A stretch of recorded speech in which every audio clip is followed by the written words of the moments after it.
Hoy día vamos a hablar de clasificación. El equipo más utilizado para la clasificación en molienda, por su simpleza, efectividad y flexibilidad, es el ciclón. No hay competidor en costo, en capacidad de proceso para plantas de gran tamaño. Solo en las plantas de muy pequeño tamaño propias de la pequeña minería, a veces los ciclones resultan un poco sobredimensionados o un poco rígidos en términos de adaptarse a condiciones operacionales variables. Pero en las grandes plantas el ciclón es el rey indiscutido de la clasificación. Un ciclón consta de varias partes, una alimentación que ingresa tangencialmente a este cilindro. En la segunda parte tiene una sección cónica cuyo ángulo es parte del diseño del ciclón. En este caso aparece con dos elementos, de tal manera que es posible también variar las relaciones de longitud. Consta de una descarga llamada Apex y consta de un tubo por donde sale el producto más fino, que es el rebalse, y donde este tubo se llama el Vortex Finder, usando la nomenclatura inglesa. Ahora, las dimensiones más relevantes del ciclón son el diámetro del ápex, el diámetro de alimentación, el diámetro de rebalse, el diámetro del cilindro y la altura, que en este caso aparece separada la altura total y la altura escondida del Vortex Finder, aunque la altura más relevante en realidad finalmente es esta, desde la base del Vortex Finder hasta la descarga del ciclón. El ciclón mismo opera de tal manera que una alimentación ingresa en forma tangencial y el ciclón, como está abierto por ambos lados, ¿no es cierto? Esta carga, a medida que el ciclón se va vaciando, desciende, pero por la forma en que entró, desciende siguiendo una trayectoria en espiral, hasta que finalmente sale por la descarga del molino, salvo una fracción que, producto de las características de diseño, se acumula en el centro y finalmente, a medida que este ciclón se va rellenando, ¿no es cierto?, es presionada hacia afuera y sale eh, por el, por el rebalse. Lo esencial del ciclón es que es un clasificador centrífugo, es decir, depende de la fuerza centrífuga que se genera sobre las partículas por el hecho de girar en torno a esta trayectoria circular. Ahora, la fuerza centrífuga depende de qué? Depende de la masa de la partícula, m, por lo tanto las partículas de mayor tamaño experimentan una mayor fuerza centrífuga y son enviadas hacia la pared. En segundo lugar, es proporcional a la velocidad al cuadrado, es mv cuadrado r la fuerza centrífuga, de tal manera que a mayor velocidad de giro, mayor es también la fuerza que empuja las partículas hacia las paredes del ciclón. Y por último, depende del radio o del tamaño del ciclón, de tal manera que un ciclón de mayor tamaño también presenta una mayor fuerza centrífuga y un mayor empuje de las partículas mayores hacia las paredes. ¿Cuál es el concepto básico del ciclón? Que al producirse este giro este ingreso y esta rotación, las partículas más gruesas son presionadas a irse hacia la periferia y esta fuerza es tanto mayor mientras más grandes las partículas. Entonces aquí se produce una suerte de segregación forzada similar a la sedimentación, pero esta vez sobre la base de fuerzas mucho mayores. Y este fenómeno va ocurriendo a medida que va cayendo la carga y finalmente, ¿no es cierto?, por la parte baja lo que cae es una fracción más gruesa y mientras tanto las partículas más pequeñas que no experimentan una fuerza centrífuga tan grande tienden a quedarse retrasadas y a permanecer en la zona en la superficie interna de la carga, ¿no es cierto? Porque esto tiene un núcleo de aire que aquí no aparece ilustrado, pero es sobre esa superficie y por el hecho, digamos, de estrecharse acá el área, ¿no es cierto? Esto genera una presión inversa, ¿no es cierto?, que empuja a estas partículas más finas que quedaron en la superficie hacia afuera para salir por el Vortex Finder y salir del equipo. En esta figura se muestra aproximadamente las distribuciones de tamaño en las diversas regiones del ciclón. Entonces, en esta zona periférica, ¿no es cierto?, a la entrada, la distribución de tamaño es aproximadamente la que trae la alimentación. Sin embargo, en la parte más baja ya tiene una distribución de tamaño que se aproxima bastante más a la que tiene va a tener la descarga. En esta zona, cuando ya se ha iniciado la centrifugación, se produce una concentración de partículas finas C, que son las que posteriormente, a medida que también se deslizan hacia abajo, van a ser capturadas y enviadas a través del Vortex Finder fuera. Y por último, en esta zona intermedia, en la parte más alta, se encuentran aquellos tamaños que no son lo suficientemente gruesos para ocupar los primeros lugares acá, pero tampoco son lo suficientemente finos como para declaradamente irse hacia el Vortex Finder. Entonces aquí están los tamaños intermedios, esos que constituyen de alguna u otra manera el entorno del D50, ¿no es cierto? De que algunos de ellos van a irse hacia la descarga, otros se van a ir hacia el Vortex Finder y generan, digamos, eh, este rango, digamos, de entre la captura 100% hacia la descarga y la captura 100% hacia el desgaste que se ve en la curva de clasificación. Bueno, y en esta figura, que ahora es una figura en corte de la mitad de la sección del ciclón, ¿no es cierto? Se ve cómo el material entra y aquí está más o menos la idea de cuáles serían las líneas de flujo de las partículas más finas, ¿no es cierto? Que en principio van cayendo en esta espiral, pero en esta caída van girando. Y se va produciendo entonces esta diferenciación entre las partículas más gruesas, que son las que son más fuertemente empujadas hacia la pared y que van cayendo junto con eso, y las partículas finas se van segregando hacia el centro. Ahora, en la medida que este tamaño es relativamente estrecho, ¿no es cierto? Y por lo tanto esto no cae así abiertamente, sino que por el hecho de tener este estrechamiento, ejerce una especie de ahogue. Eso hace que las partículas más finas, ¿no es cierto?, finalmente empiecen a ascender y salgan por este otro lado, ¿no es cierto?, que es el overflow. Y en esta lámina aparece una distribución aproximada de las zonas dentro del ciclón. A es la zona donde la pulpa tiene la composición o la distribución de tamaño, mejor dicho, de la alimentación. Aquí ya empieza a tomar la distribución de tamaño de lo que va a ser la descarga. Aquí en C en esta parte después de todo este giro, ¿no es cierto?, se produce la segregación y aquí se acumulan las partículas más pequeñas que después al caer aquí van a ser eh, ¿cómo se llama? Extraídas o expulsadas a través del Vortex Finder. Y D es una zona un poco de transición, ¿no es cierto?, que tiene partículas. Las más finas se quedaron acá, las más gruesas se fueron a la periferia y estas quedan aquí un poco en la duda, a la cual algunas de estas van a salir para allá y otras van a salir para acá. Esto tiene que ver con la zona de transición, que tiene que ver con la curva de clasificación que vamos a comentar en un momento más. Entonces, ¿qué más podemos decir ahora? Este equipo, ¿no es cierto? La separación va a depender en general de las variables que controlan la fuerza centrífuga, que ya algo lo mencionamos, bueno, y la resistencia que ponga el medio al fenómeno de clasificación. Entonces, lo primero acá es la velocidad a la cual gira esto.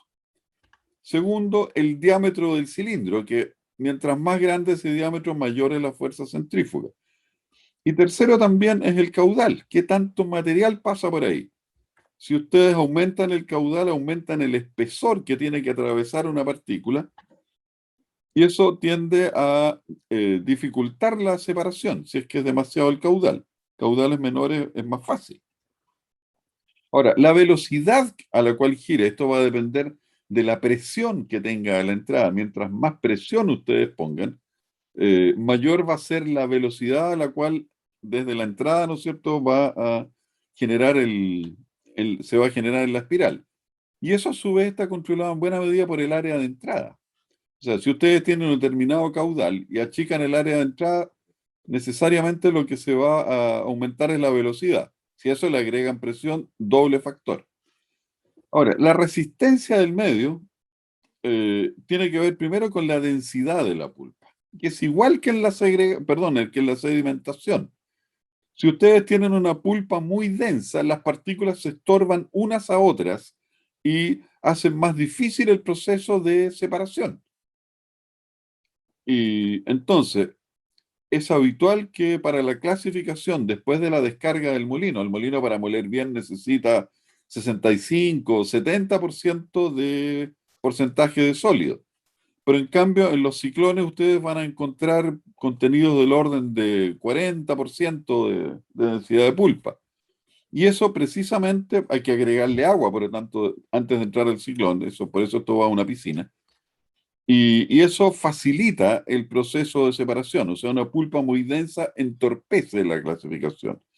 Y del mismo modo, una viscosidad de pulpa muy elevada, que suele ir asociada a un porcentaje de sólido más alto, a un material demasiado fino o a la presencia de arcilla, también va a dificultar el desplazamiento de las partículas dentro de este campo, ¿no? Y por lo tanto va a entorpecer la clasificación. La curva de partición ustedes la conocen, ¿no es cierto? Idealmente, un clasificador debiera cortar en un determinado tamaño y todo lo que sea más fino que eso sigue de largo y lo que es más grueso que eso es capturado y de vuelta al equipo. Las curvas reales tienen eh, esta forma, ¿no es cierto? Y donde hay una zona que podríamos decir que se cumple casi plenamente el principio este de captura. Lo mismo acá, pero hay una zona de transición. Recién les mencioné eh, de que hay una zona C que corresponde justamente a aquella zona donde la clasificación es tal que esas mismas partículas en parte se pueden ir hacia la descarga o se pueden ir hacia el rebalse, ¿no es cierto? Entonces, este rango, que es entre este tamaño más o menos y este tamaño, es lo que corresponde a la zona D de la figura que veíamos recién. Ahora, en el caso de un hidrociclón, esta curva de clasificación tiene este aspecto típico. La curva negra, ¿no es cierto?, es la curva real. ¿Cómo se calcula esta curva? Ustedes tienen que, a partir de datos granulométricos y de caudal, calcular los flujos para cada tamaño que se van hacia la descarga. O sea, que se van por debajo del ciclón, ¿ya? Y eso lo dividen por el flujo que ingresó al hidrociclón o al clasificador, eh, y donde por lo tanto estas dos son dimensiones físicas de masa. Esto es un cociente de masa en el underflow respecto de masa en la alimentación para cada uno de estos tamaños. Entonces suele ocurrir de que para tamaños muy grandes, lo que se va por el underflow es prácticamente el 100%. Y en el caso de los hidrociclones, ¿no es cierto? Esto va disminuyendo a medida que las partículas son más finas, se va generando el efecto de clasificación, pero llegan, ¿no es cierto?, a un tamaño que no es cero, sino que es 30, a veces puede ser 25, a veces puede ser más alto. Y a esta diferencia se le llama el cortocircuito de fino. ¿Qué quiere decir esto? Estas son partículas que no pudieron atravesar en el lecho no pudieron atravesar hacia el centro y por lo mismo poder salir a través del Vortex Finder y que quedan atrapadas, ¿no es cierto?, por las partículas más grandes que caen por las paredes. del ciclón, ¿no es cierto? Y que arrastran estas partículas pequeñas. Y esto, como digo, puede tener el orden de un 30%. Esto es un típico comportamiento de hidrociclón. Entonces, lo que se suele hacer es llamar a esto el cortocircuito de Fino, o sea, que entró y pasó de largo, no participó, y recalcular la curva de clasificación descontando esto que en el fondo no clasificó, o sea, en el fondo por la descarga esta fracción de la alimentación se fue completa por debajo. Entonces lo que solo clasificó un 70% del flujo de alimentación y ese 70% se particionó según esta curva que ahora es la número 2, que se llama la curva corregida, donde se ha descontado este cortocircuito. Y el otro concepto importante es el D50, o sea, el tamaño al cual el flujo se divide en partes iguales entre rebalse y descarga. Aquí el D50 sería, ¿cuánto sería eso? Unos 130 micrones, pero en realidad el concepto que más interesa es el D50 corregido, porque este es de la clasificación propiamente tal, y ese tamaño en este caso es prácticamente 200 micrones, que es lo que realmente clasifica. El resto es como que pasa, esta parte de acá pasa simplemente a través del hidrociclón. Ahora, este es un dato muy importante porque esta es la curva que finalmente hay que calcular y este es el dato que proveen la mayoría de los modelos de funcionamiento del ciclón. Aquí algunas ilustraciones que tomé de los libros de Finch y Wills y también me parece que las tomé del libro de Gupta y Yan, así que ustedes pueden volver sobre eso si quieren leer un poco más, que muestra cómo, por ejemplo, si ustedes le aumentan la presión en la alimentación al ciclón, le ponen una bomba, ¿no es cierto?, que le dé más presión, eso va a tener un efecto en la capacidad, en la cantidad de fluido que va a poder pasar a través del ciclón. Y eso crece a medida que ustedes aumentan la presión. Sin embargo, también a medida que ustedes aumentan la presión, el D50, esta medida que representa algo como el, el punto el punto de equilibrio, ¿no es cierto?, de la clasificación, la mitad para arriba y la mitad para abajo, se desplaza en términos de tamaño. Por eso que dice aquí relative de D50, de 50. Entonces, ¿qué significa eso? Que si nosotros bajamos la presión, este de 50 se hace más grueso. ¿Y eso por qué razón? Porque las partículas, como tienen menos presión, hay menos velocidad de giro, la fuerza centrífuga es menor, entonces hay partículas que serían empujadas con mayor presión hacia la periferia e irse a la descarga, tienden a permanecer en el centro y por lo tanto son capturadas por el Vortex Finder y se van con el rebalse. Y al irse con el rebalse, ¿no es cierto?, queda entonces con un material un poco más grueso, ¿no es cierto? Entonces nuestro D50 se hace mayor.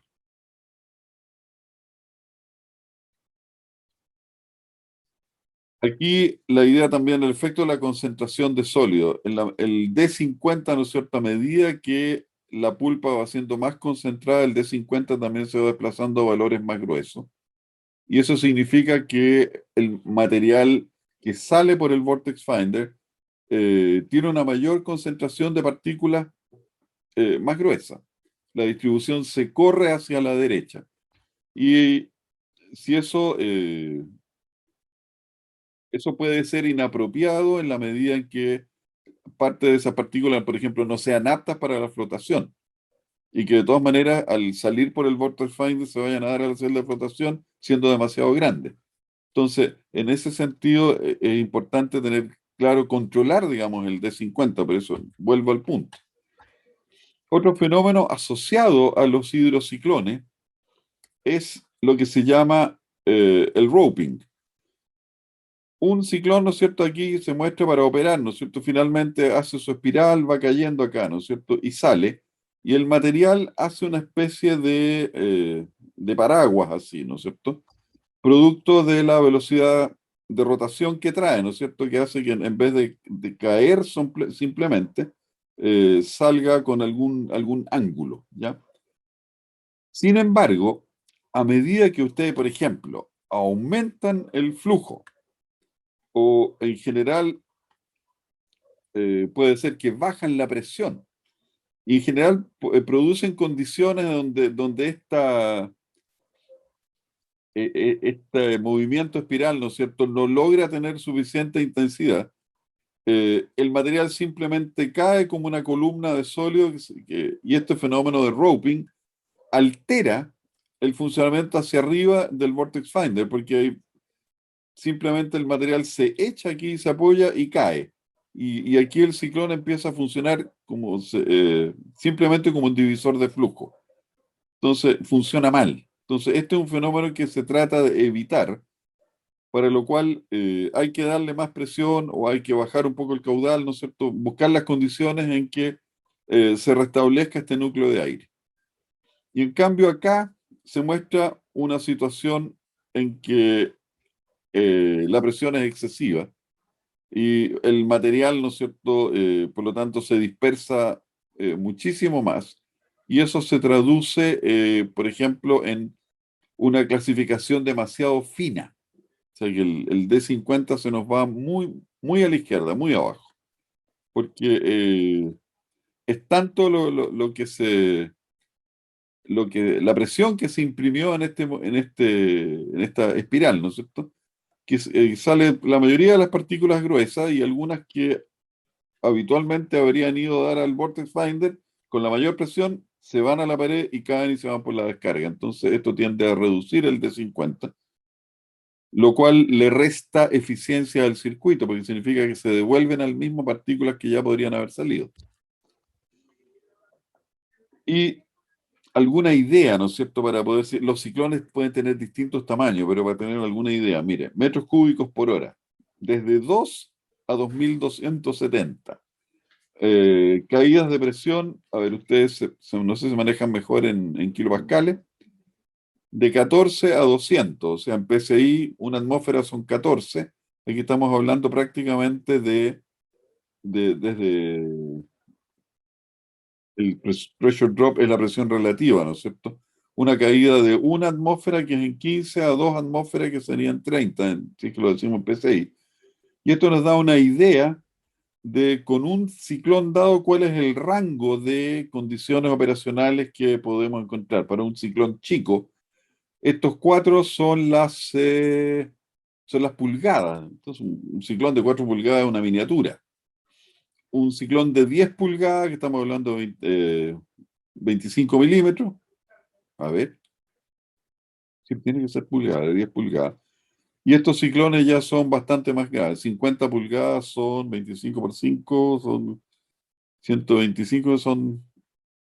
No, estoy mal aquí. Esto no puede ser pulgada. Este es un ciclón enorme. En todo caso, ustedes pueden ver que mientras más grande el ciclón, las fuerzas centrífugas van a ser mayores. Ups.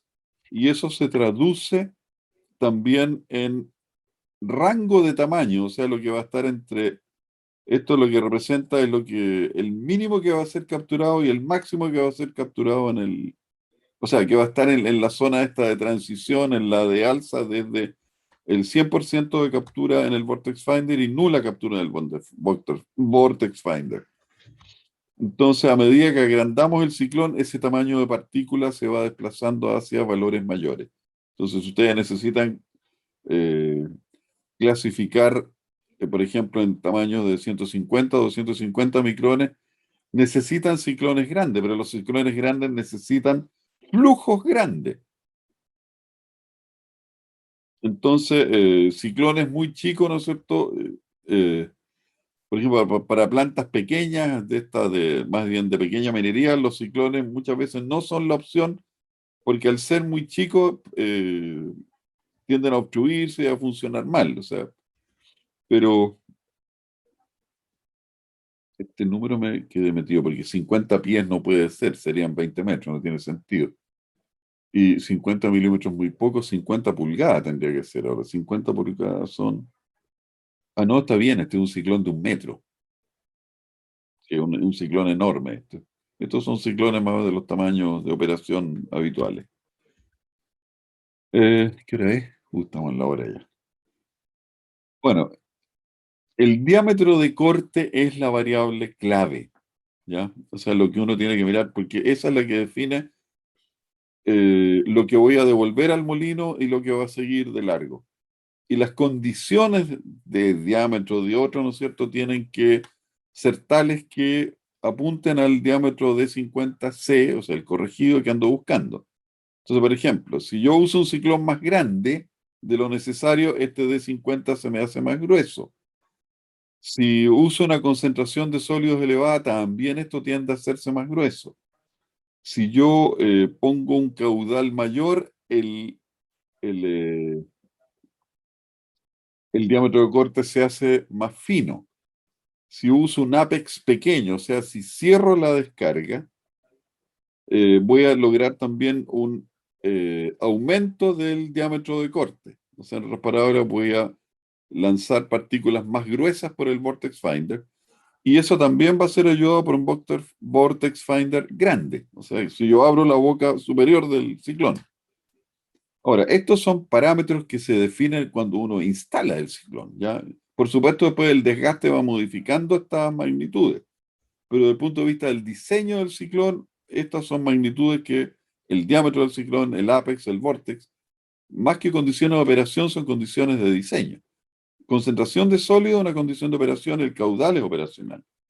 Y otro truco que hay para lograr que el diámetro de corte sea más grueso, cuando uno quiere sacar del material más grueso del circuito, digamos, evitar que se siga moliendo, es inclinar los ciclones, ¿ya? O sea, ponerlos inclinados.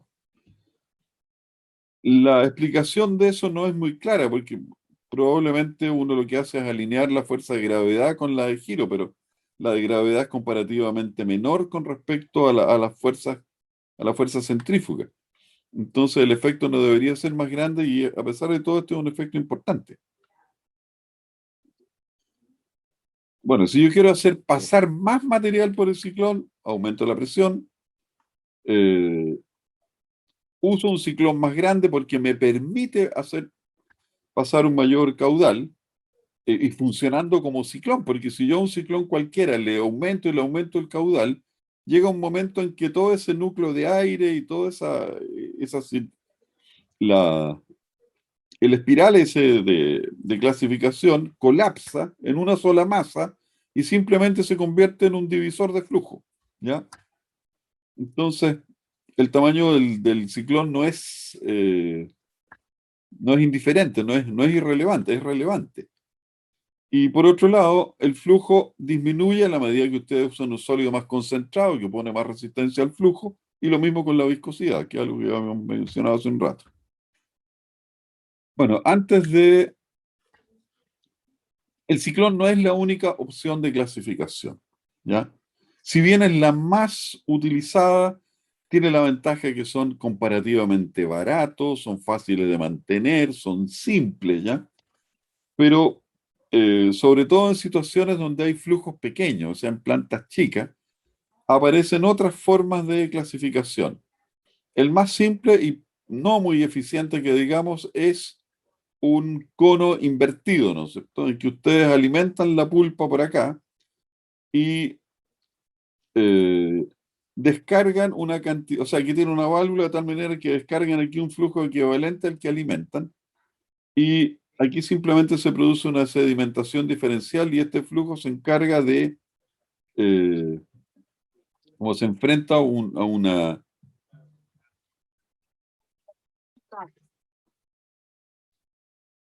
¿ya? Se enfrentan, digamos, con esta zona de mayor densidad, entonces las partículas finas tienden a salir por el rebalse y esto se utiliza más bien como un deslamador, o sea, eliminador de partículas finas.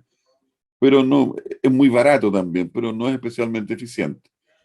En los laboratorios, en las plantas piloto, en las plantas de laboratorio, en vez de usar ciclones, muchas veces se usan clasificadores hidráulicos, que es una piscina de fondo inclinado, ¿no es cierto?, donde ustedes vacian la pulpa, ¿ya? Y donde en este caso hay unas placas, ¿no es cierto?, que lo que hacen, fíjense el movimiento, sube, se mueve para acá, baja, toma la pulpa y la empuja hacia arriba.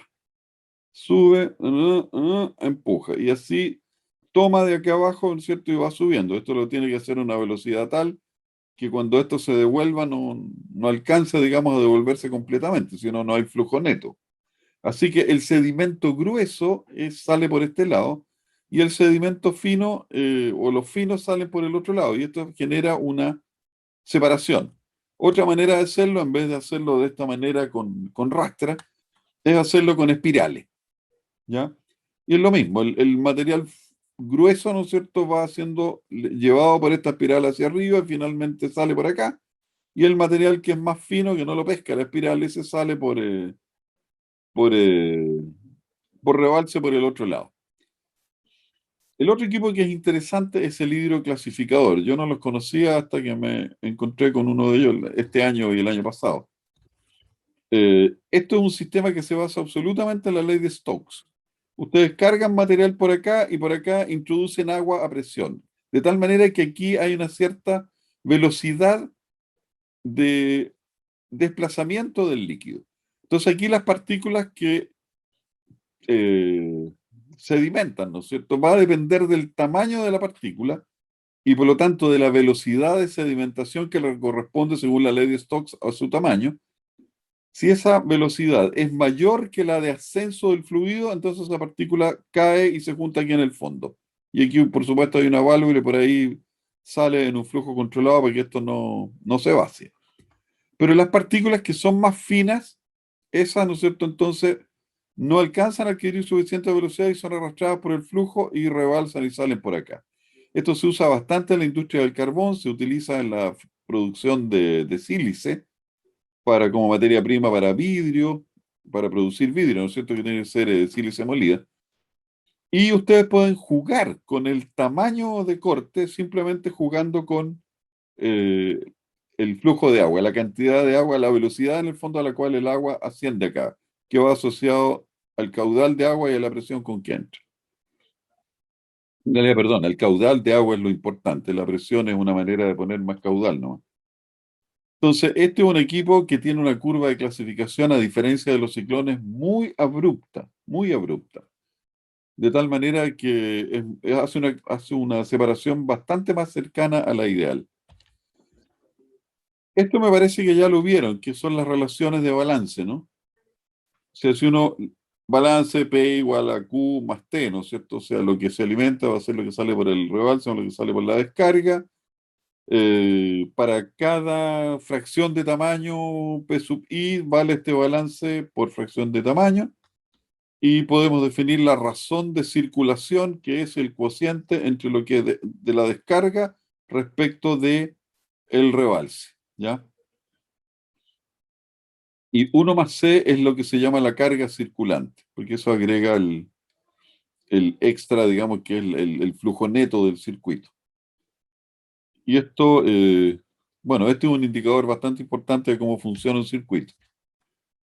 Entonces, por ejemplo, en este caso, si uno mira este balance, uno ingresa Q, eh, aquí este Q, ¿no es cierto?, entra al molino, sale un producto P, y este producto P entra al clasificador, una parte se va como Q, que tiene que ser, porque si uno hace el balance global, lo que entra tiene que ser igual a lo que sale, y este T, que se convierte, o sea, este T que es la descarga del clasificador, es Q por la razón de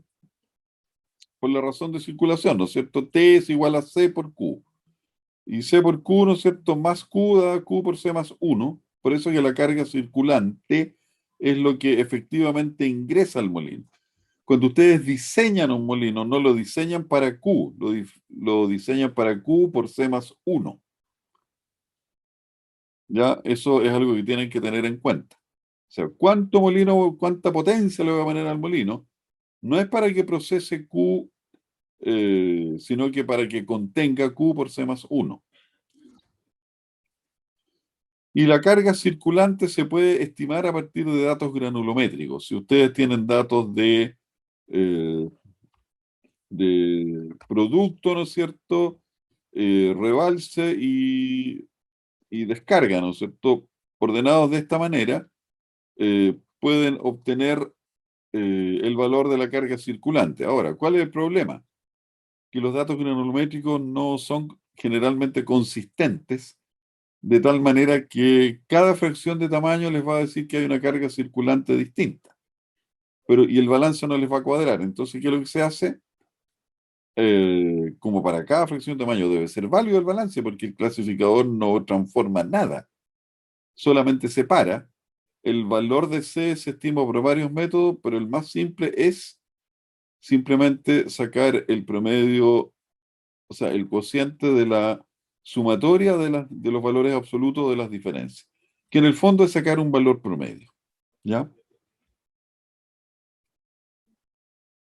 La curva de clasificación se puede modelar con estas ecuaciones y en esto efectivamente esto es como quien dice una sinopsis de algo que es bastante más extenso, donde mejor sale tratado este tema en el libro del JKMRC, en el sentido que no es muy largo, pero va directo al grano de cuáles son los modelos de clasificación. Entonces, en primer lugar, esta curva de clasificación, la que va desde la que permite determinar el D50, ¿no es cierto? Que aquí aparece además normalizada, D partido por D50. Va a depender de qué tan eficiente sea la clasificación, si va a ser más abrupta o si va a ser más plana, como en los hidrociclones, por ejemplo. ¿Ya? Entonces, eso se puede modelar. Hay distintos modelos. Plitt, que era un decano de una universidad canadiense, eh, debe estar vivo Plitt todavía, generó esta expresión donde C son los valores de esta curva, ¿ya? Y esto es función del tamaño, del D50 y de un valor M, que es un parámetro que depende que hay que ajustar, si es que se tienen datos experimentales. Lynch, Alban Lynch, que fue el fundador del JK, del Julius Kruchnik Mineral Research Center en Australia, en la Universidad de Queensland. Lynch propone esta E sub C, lo mismo que C, la eficiencia de clasificación. Propone esta curva donde aparece un parámetro alfa, y este alfa, aquí aparecen los diversos ahora factores que determinan el valor de alfa. El diámetro del underflow, o sea, del apex, el diámetro del overflow, o sea, del vortex finder, la densidad del líquido. Este es el DF. Me olvidé que lo que era el DF. Esto es la viscosidad, esta es la densidad del sólido, la densidad del líquido. ¿Qué es lo que es el DF? El diámetro de la entrada el feed, el diámetro de la alimentación, la entrada del hidrociclón, la concentración de sólido, ¿no es cierto?, en la entrada, el D50 y un D sub C que tampoco. El diámetro del ciclón, el diámetro del cilindro. Entonces, todos estos factores se conjugan en un alfa y ese alfa entra acá y con eso ustedes pueden tener una estimación de una curva de clasificación. Ahora, diversos autores generaron diversos modelos para calcular un D50 o estimarlo a partir de diversas variables, ¿no es cierto? Split es uno de los más usados, ¿ya? Y donde, bueno, aquí está la clave otra vez, el diámetro del cilindro, de la entrada, del inlet, del overflow, del underflow. Estos son dimensiones LBF, creo que es la altura del vortex finder, una distancia, etcétera, etcétera. ¿Ya? Una ecuación similar, expresada en forma logarítmica, es el modelo de Lynch y Rao, el otro modelo más tradicional de los primeros modelos importantes que se plantearon, donde nuevamente, ¿no es cierto?, aparecen diversos factores que son los que gobiernan este D50C. Y hay una versión más nueva que aparece en todo esto está en el JK Sinmet, me parece. No, el de Plitt creo que no. Pero este de Nagies-Vararao es una variante del modelo original de Lynch y Rao, mucho más detallado, que en el JK Sinmet está implementado y que eh, también permite, digamos, analizar cambios en el circuito, cambios en algunos de estos parámetros, cómo van a afectar el D50 y por lo tanto el funcionamiento de un circuito. Hay otro modelo de Mainza en el, y Silva, digamos, en el JK Sinmet, que no lo vamos a ver. Entonces, tratamiento más detallado, ahí hay que leer. Es el mejor tratado al final, de la parte. Ahora, con estas pistas, y yo entiendo de que esto efectivamente es un concentrado así, un poco a presión, pero ustedes debieran quedar en condiciones de por lo menos saber qué les están proponiendo al tratar de hacer un modelo, por ejemplo, de un circuito Molianda en JK Sinmet. Entonces, la forma más simple de hacerlo, bueno, dibújeme una curva de clasificación, o bien deme un par de parámetros y va a tener una curva de clasificación. O bien utilice alguno de estos modelos, el de Lin Chi Rao, o el de Naxos-Barará, o el de Mainz, donde ustedes tienen que en el fondo proporcionarle más información. Para partir, lo mejor es darse una curva de clasificación que represente aproximadamente el tipo de equipo que uno está usando. Y eso, bueno, hay que irlo discutiendo caso a caso.